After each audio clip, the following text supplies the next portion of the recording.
The Arizona Cardinals have stolen the 2025 NFL Draft.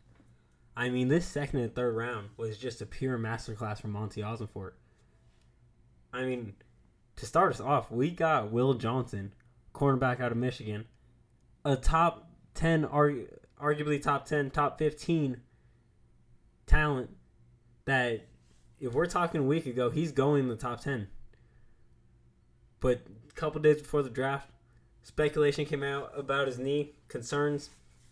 He drops to the second round, and the Cardinals don't have to trade up. We sit right where we are, and we pick him at 47. This pick felt so right for so many different reasons. This was absolutely the perfect pick. We got our outside corner that we wanted. He's going to line up alongside Garrett Williams, and the secondary is going to look insane now. We didn't have to reach or overpay. He literally came right to us. And he has now had every team in the NFL pass on him. And so he fell to the second. He's going to come in with a big chip on his shoulder. And he's going to come in eager to prove people wrong. And that's someone who could be dangerous. And also the pick, it just felt like a full circle moment. I mean, we had our greatest cornerback in team history, in Patrick Peterson, announced the pick, and it felt like a tossing of the reins, handing over the reins to Will Johnson to come in and be that guy for us. I don't know. Maybe I'm just reading into it, but this was just an extremely good pick. I'm so happy he fell to us. I was just sitting there hoping and praying, like, come on, all right, one more pick. And you know what? He fell to us. Great pick by Monty Ossenfort. And like I said, he's just running the game in this draft right now. I don't know, it just all like fell into place perfectly. Like, I did my little draft day movie kind of thing where I wrote the name on the post-it note, Will Johnson no matter what.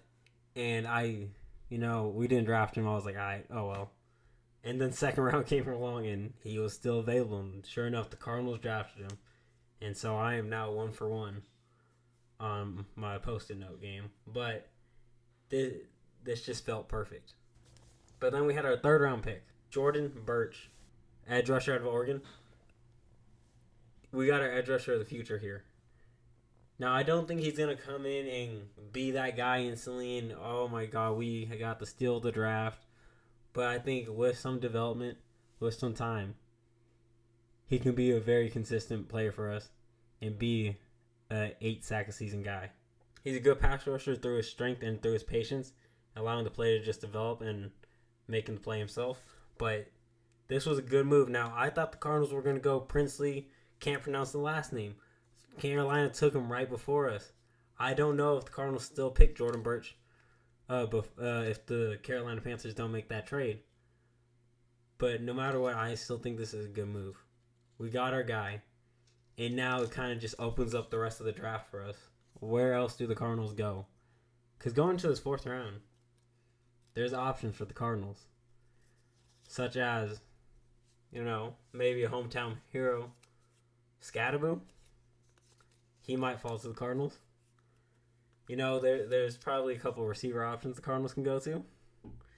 Or do we just keep loading up defense like we've had this whole draft and just say our offense is good enough as is? I don't know. But from what we've seen today, this Cardinals team is ready to compete, and we are absolutely stealing this draft away from the NFL. This has honestly been one of the best drafts I've seen being a Cardinals fan, and it's not done. And so we'll see what Monty cooks up tomorrow, but today has just been nothing but impressive. And I'm very happy and very pleased with this draft. But we'll see what happens tomorrow. But let me know down below your thoughts. Do you guys like the way this draft's going? Do you not like it? Let me know how y'all are feeling. And be sure to hit that like and sub button. That being said, I'll see y'all next one.